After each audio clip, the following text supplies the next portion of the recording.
Vamos lá, gente! Vamos falar agora sobre a terceira parte do tema competência da Justiça do Trabalho.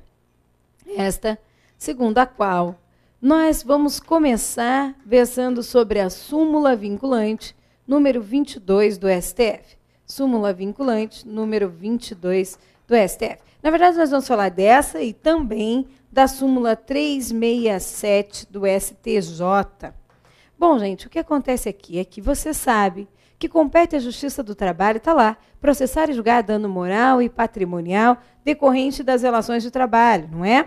Essa súmula 392 do TST, inclusive, acabou no final do ano passado de ser readequada. Sua redação foi modificada para dizer decorrentes das relações de trabalho, de acidente do trabalho, de doença profissional, que decorra do trabalho. Por quê? Porque ela advém do artigo 114, inciso, hoje em dia, né, do artigo 114, inciso 6º da Constituição. A súmula 392 do TST, inclusive, ela foi anterior à emenda constitucional 45 de 2004. Já se dizia antes que compete à Justiça do Trabalho processar e julgar, competia, dano moral e patrimonial decorrente das relações de trabalho. Então, a súmula 392 do TST é anterior à emenda constitucional 45 de 2004 e já vinha dizendo que competia à Justiça do Trabalho processar e julgar dano moral e patrimonial decorrente das relações de trabalho. Agora, depois da emenda constitucional de 2004, no final do ano passado, essa súmula 392 sofreu uma alteração para deixar claro que compete julgar dano moral e patrimonial decorrente de acidente do trabalho, de doença do trabalho, já que envolve as relações de trabalho, e assim o artigo 114, inciso 6º, né, está correspondente ao que determina o artigo 114, inciso 6º da Constituição. Bom, tudo isso para quê? Para você ter em mente dano moral e patrimonial decorrente das relações de trabalho. Agora, vamos entender o que aconteceu antes dessa emenda constitucional 45. Então, olha só, antes da emenda constitucional 45 de 2004, não existia o artigo 114, inciso 6º, dizendo dano moral e patrimonial decorrente das relações de trabalho é da competência da Justiça do Trabalho, não. Antes da emenda constitucional, existia o contrário, dúvida quanto a esta competência. Existia dúvida quanto à competência para dano moral e patrimonial decorrente de acidente do trabalho. Em decorrência disso, algumas ações foram propostas na Justiça do Trabalho e outras na Justiça Comum. E aí que, com a emenda constitucional 45 de 2004, acabou a dúvida. Acabou, não há mais dúvida quanto à competência da Justiça do Trabalho para o dano moral e patrimonial. Está lá. O artigo 114 da Constituição, no inciso 6º, diz: dano moral e patrimonial decorrente das relações de trabalho, Justiça do Trabalho. Logo, dano moral e patrimonial decorrente de acidente do trabalho, já que este advém das relações de trabalho, são também de competência da Justiça do Trabalho. Bom, e aí? Qual foi o quadro que se instaurou depois da emenda constitucional 45 de 2004, portanto? Bom, foi assim. As ações atuais são propostas na Justiça do Trabalho, você não tem dúvida nenhuma. Mas e quanto àquelas propostas antes da emenda? Algumas foram ajuizadas na Justiça do Trabalho e outras na Justiça Comum. Quanto às ajuizadas na Justiça do Trabalho, ótimo, já estavam no local correto. E quanto àquelas ajuizadas na Justiça Comum? Aí era diferente. Quanto a essas, algumas já tinham sentença de mérito e outras ainda não tinham sentença de mérito. Quais se deslocam para a Justiça? Quais se deslocaram para a Justiça do Trabalho? Aqui você tem que estar atento. Olha só, eu vou fazer um parênteses, vou explicar essa matéria para você, e aí nós vamos voltar e responder essa pergunta. Qual pergunta? Quais se deslocam para a Justiça do Trabalho? Todas as ações, somente as ações que não tinham sentença, só as que já tinham sentença de mérito. Então, veja, aplica-se no processo do trabalho o artigo 87 do Código de Processo Civil. segundo o qual compete à justiça, segundo o qual contempla o princípio da perpetuatio jurisdictionis. Na verdade, esse princípio deveria se chamar princípio da perpetuação da competência, diz a doutrina. Por quê? Fique bem atento. Ele estabelece que a competência é definida, não tenhamos pressa aqui, definida no momento da propositura da ação. No momento da propositura da ação, ou seja, do ajuizamento da ação. A propositura da ação aqui no nosso processo do trabalho. Aí ele diz assim, sendo irrelevante a modificação do estado de fato ou de direito ocorridas posteriormente. O que nós vamos levar dessa primeira parte? A competência é definida no momento em que eu proponho a ação. Se, no momento da propositura, a lei diz a competência da justiça do trabalho, é da justiça do trabalho. Se ela diz que a competência da justiça comum, é da justiça comum, em regra. Só que aí existem exceções a esta regra. Dizer que aqui há exceções, quer dizer que vai ocorrer um deslocamento dessa competência. E há exceções quando, há uma alteração da competência. Alteração da competência. Em razão do quê? Em razão da matéria ou da hierarquia. Também quando há supressão de órgão jurisdicional.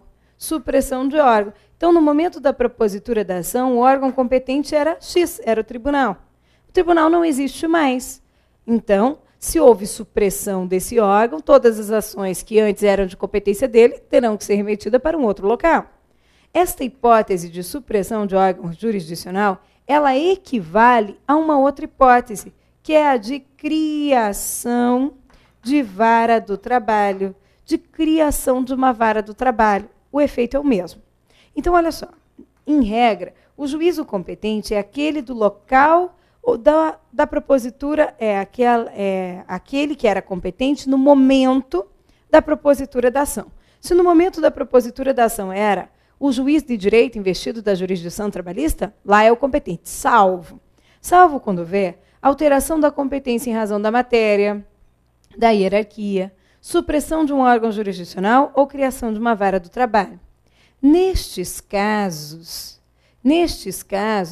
as ações, todas as ações, não são só algumas, deslocam-se para o novo juízo competente. Deslocam-se para o novo juízo competente. Todas elas vêm.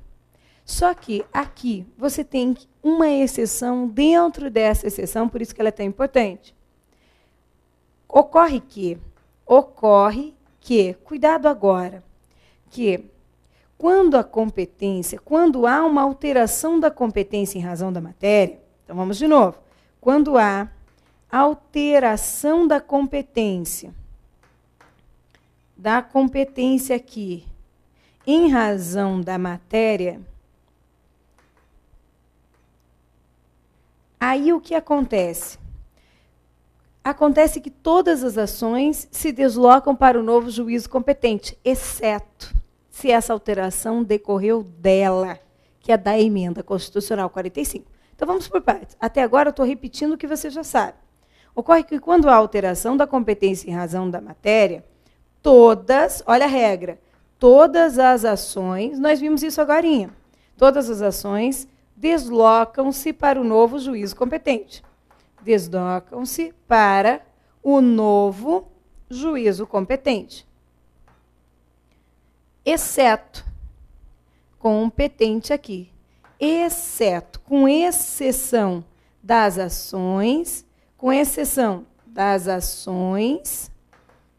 que, olha agora bem com cuidado, que se tornaram da justiça do trabalho, se tornaram da competência da justiça do trabalho cuidado agora, com a emenda constitucional 45 de 2004. Com ela, com a emenda constitucional 45 de 2004.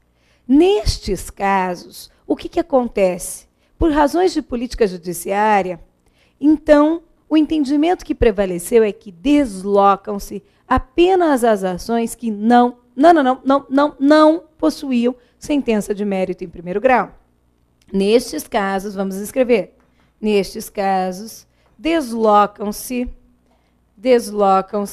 apenas as ações que não possuíam sentença de mérito em primeiro grau. O que é que está acontecendo? Com a Emenda Constitucional 45 de 2004, muitas ações se tornaram de competência da Justiça do Trabalho. Todas as ações oriundas das relações de trabalho, as ações decorrentes do exercício do direito de greve. Houve uma alteração da competência para dizer que compete à Justiça do Trabalho a julgar as penalidades administrativas impostas aos empregadores pelos órgãos de fiscalização das relações de trabalho. Agora, imagine todas essas ações vindo para a Justiça do Trabalho nas mais variadas fases. Essa é a regra. Quando há alteração da competência em razão da matéria, deslocam-se todas as ações para o novo juízo competente. Só que com a Emenda Constitucional 45, a alteração foi imensa. Se agregou à Justiça do Trabalho muitas outras competências.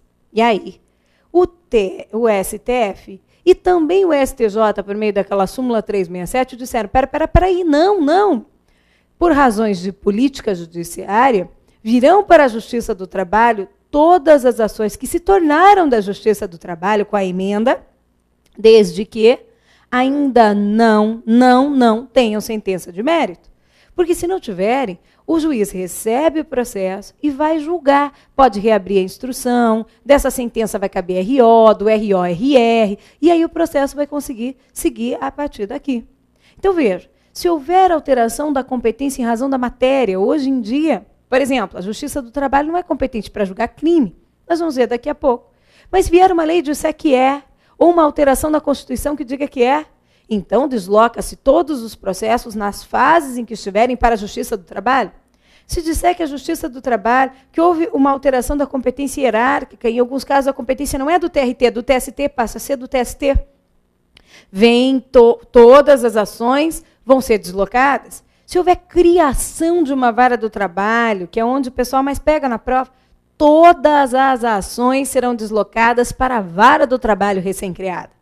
Agora, se aconteceu uma alteração da competência em razão da matéria pela, olha só, Emenda Constitucional 45 de 2004, pela Emenda Constitucional, então, por razões de política judiciária, o STF disse, vem para a Justiça do Trabalho somente as que não possuíam sentença de mérito.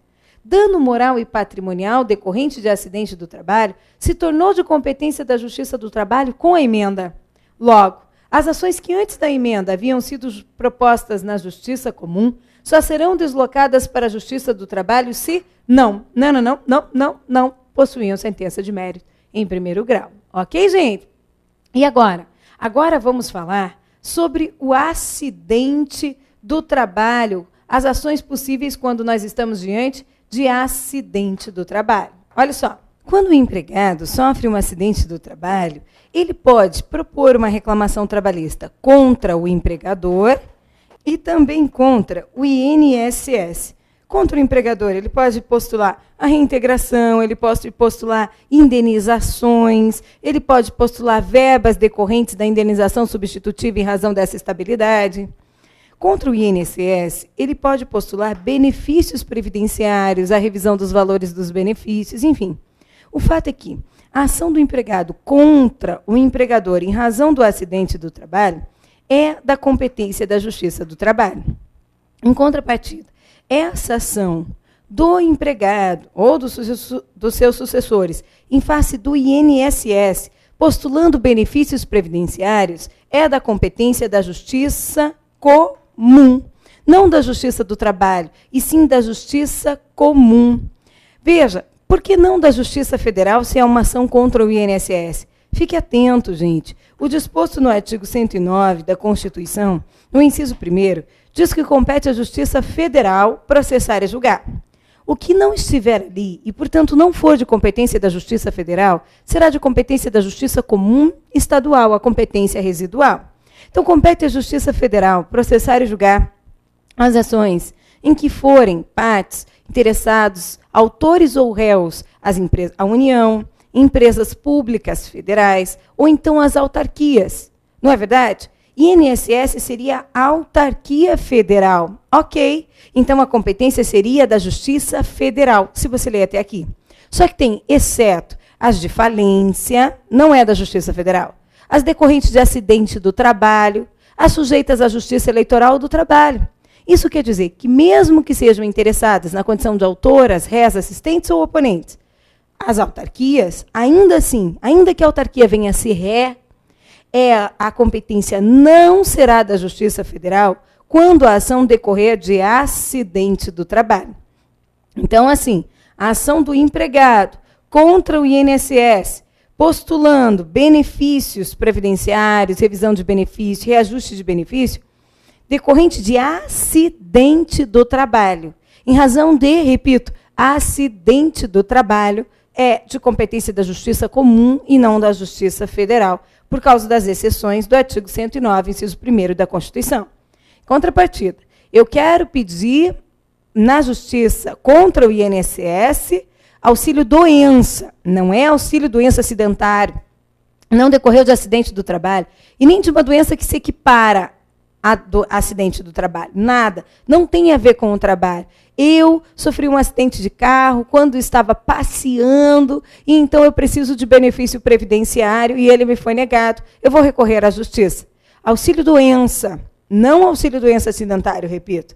Eu quero postular em face do INSS na Justiça Federal. Na Justiça Comum, só são aquelas ações decorrentes de acidente do trabalho. Ok? Ótimo. Agora, com relação ainda à nossa terceira parte da competência da Justiça do Trabalho, é preciso ter em mente o seguinte. Quando eu falo em acidente do trabalho, a ação do empregado contra o empregador é de competência da Justiça do Trabalho, nós vimos. E a ação dos sucessores contra o empregador? De quem é a competência? Veja só. Primeiro, contra o empregador. Contra o INSS está fora da Justiça do Trabalho. Contra o empregador. Do que é que nós estamos falando? Da hipótese em que o empregado sofreu um acidente do trabalho. Daqui resultam duas possibilidades. Ele pode viver, caso em que ele, empregado, pretende propor uma ação contra o empregador, e assim a competência é da Justiça do Trabalho, ou ele pode morrer. Se ele morrer, a ação seria dos sucessores em face do empregador, postulando dano moral e patrimonial decorrente das relações de trabalho. Gente, você sabe o que consta na Constituição? Não consta na Constituição que cabe à Justiça do Trabalho julgar só as ações de empregados contra os empregadores. Consta na Constituição que compete à Justiça do Trabalho processar e julgar dano moral e patrimonial decorrente das relações de trabalho. Então, se a ação vai ser proposta pelos sucessores contra o empregador, postulando dano moral e patrimonial decorrente das relações de trabalho, a competência é da Justiça do Trabalho. Empregado contra empregador, Justiça do Trabalho. Sucessores contra empregador, Justiça do Trabalho. O STJ, na súmula 366, dizia o contrário. Dizia que a competência seria da Justiça Comum. Esta súmula foi cancelada. A súmula 366 do STJ dizia que a competência era da Justiça Comum. E ela foi cancelada, rendendo-se ao comando constitucional, dano moral e patrimonial decorrente das relações de trabalho, Justiça do Trabalho. Ok? Bom, vamos continuar. Uma outra coisa que você tem em mente é a greve, não é? O artigo 114 da Constituição, no inciso 2º, estabelece que compete à Justiça do Trabalho processar e julgar as ações decorrentes do exercício do direito de greve. Greve é de competência atualmente da Justiça do Trabalho. Agora, aqui, é preciso que você conheça uma súmula vinculante, que é a súmula vinculante número 23. Súmula vinculante 23, STF. Ela versa sobre as ações possessórias. Ações possessórias decorrentes do exercício do direito de greve. Já se sabia que as ações possessórias, em razão das relações de trabalho, são de competência da Justiça do Trabalho. Isso já se sabia. Não chegamos ainda no ponto da greve. Ações possessórias em razão do exercício do direito de greve. Então, imagine que eu cedo um imóvel para o Lucas, que agora nos grava, morar e trabalhar aqui na empresa. Lucas veio de Brasília para trabalhar aqui. Imagine que ele foi, então, contratado pela empresa para trabalhar aqui em Curitiba e, para isso, a empresa resolveu ceder para ele um imóvel, para que ele more. E ele precisa devolver quando do fim do contrato. Hoje, a empresa chegou, hoje, o Lucas chegou aqui na empresa e havia uma carta de demissão para ele. E já o comunicado de que ele tem que devolver o imóvel. Vamos imaginar que ele não devolva, ele não tire as coisas dele de lá. A empresa avise que ele tem tantos dias para sair, ele não sai. Já passou um mês, já passou 2 meses. Então, ele tem que devolver. Como ele não devolveu, esta casa, que a ele foi concedida em razão do trabalho prestado na empresa, é cabível uma ação de reintegração de posse. E a competência será de quem? Veja, é uma ação possessória, mas é uma ação oriunda das relações de trabalho. O imóvel foi cedido a ele em razão do trabalho realizado na empresa e não por outro motivo. Por ser uma ação oriunda da relação de trabalho, já se sabia, já se sabe que é uma ação de competência da Justiça do Trabalho. Agora, essas ações possessórias, elas podem decorrer não do empréstimo desse imóvel, mas sim do exercício do direito de greve. Então, na hipótese de esbulho, e o que é o esbulho? É a perda, ocorre quando se dá a perda da posse em razão do movimento grevista, é cabível uma ação de reintegração de posse. E na hipótese de esbulho, reintegração de posse. Pode acontecer a turbação da posse, então nós vamos precisar propor uma ação de manutenção de posse, isso na hipótese de turbação. E se houver apenas ameaça de esbulho ou de turbação, iminência de esbulho ou de turbação, então é possível um interdito proibitório. Bom, gente, imagine que os empregados aqui do estúdio de Curitiba, todos os empregados, o Lucas, o Murilo e os outros todos que tenham aqui, eles resolvam deflagrar uma greve. Greve. Quando nós chegamos na frente da empresa, tá aqueles adesivos laranjados, greve, greve, greve, greve, greve. Todo mundo na frente da empresa, piquetes, carros de sons, tentando convidar e aliciar as pessoas para que elas venham, venham participar da greve, venham brigar pelos seus direitos, enfim. Só que, de repente, o Murilo teve uma ideia. Vamos tomar a empresa e não vamos deixar ninguém que está lá dentro trabalhar. Se eles quiserem trabalhar, nós vamos expulsá-los, não vamos deixar ninguém trabalhar. E aí, então, é isso que eles fazem. Murilo vai na frente, os outros empregados atrás, Lucas ao lado dele, dando cobertura, e eles invadem a empresa. Logo atrás tem Josiane, ali só espiando para ver se vai ou não vai, foram. Atacaram a empresa, entraram na empresa, expulsaram todos os empregados que estavam trabalhando, e agora ninguém trabalha até que seja possível, até que sejam deferidas as nossas reivindicações.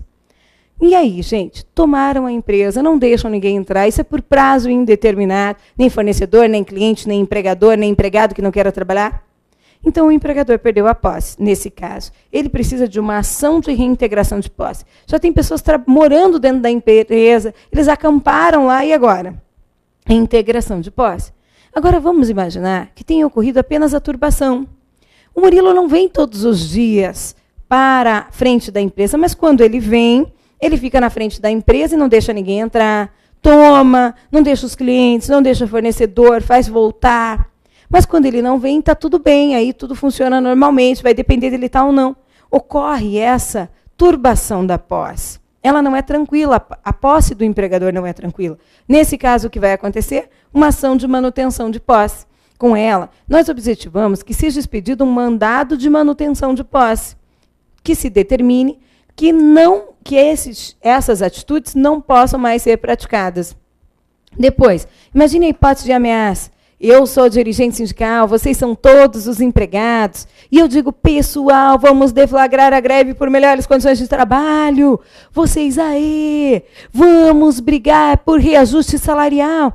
Aê, nós queremos equipamentos de proteção individual. Aê, vamos quebrar tudo e não vamos deixar empregado peixinho nenhum entrar na empresa. A empresa é nossa. Gente, nisso o empregador ouviu. Observe que eles estão apenas no campo da ameaça, mas estão na iminência de deflagrar uma greve e tomar a empresa de ocorrência de esbulho. É ou não é verdade? O empregador pode se acautelar. O que é que ele vai fazer? Ele vai propor uma ação possessória, ação de interdito proibitório. Com isso, ele pede ao juiz, em caráter liminar, quer dizer, agora, já no início da lide, que expeça um mandado proibitório, sob pena de multa diária, para o caso de descumprimento do mandado proibitório. E aí o juiz vai determinar, vai proibir que atitudes ilegais sejam praticadas no decorrer da greve, como tomar a empresa, impedir que empregados que não querem aderir à greve venham trabalhar, que os fornecedores e clientes entrem na empresa, impedir o acesso do próprio empregador. Está vendo? Só que aqui tem um detalhe.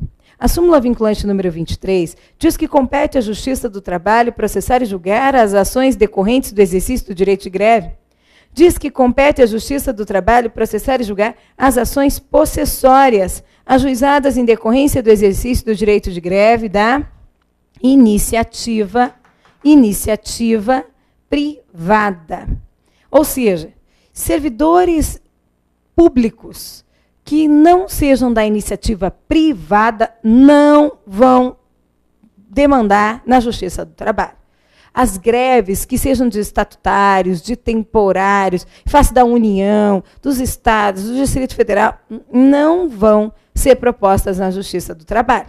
Agora, serão propostas na Justiça do Trabalho as ações possessórias ajuizadas em face de empresas públicas e de sociedades de economia mista, que são pessoas jurídicas de direito privado. Aí sim, empresa pública e sociedade de economia mista, sim, a greve é discutida na Justiça do Trabalho. Tudo bem? Então, greve, Justiça do Trabalho. Ações possessórias ajuizadas em decorrência do exercício do direito de greve da Justiça do Trabalho, desde que da iniciativa privada. Mas, o que é que nós temos aqui? Gente, compete à Justiça do Trabalho processar e julgar ainda, como nós vimos lá, as penalidades administrativas, não foi? Penalidades administrativas impostas aos empregadores pelos órgãos de fiscalização das relações de trabalho. Então, qual é o contexto? É aquele caso em que o auditor fiscal do trabalho, por exemplo, vai à empresa, num ato de fiscalização, e em verificando o descumprimento da legislação trabalhista, autua a empresa, multa a empresa. A empresa agora tem que responder por essa multa. E aí, se a multa não foi paga, ela vai ser executada. Execução da multa administrativa. Onde essa multa vai ser executada?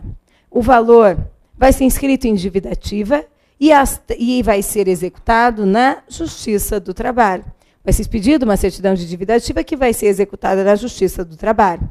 Por quê? Porque cabe à Justiça do Trabalho julgar as penalidades administrativas impostas aos empregadores pelos órgãos de fiscalização das relações de trabalho. Então, a execução dessas multas compete à Justiça do Trabalho.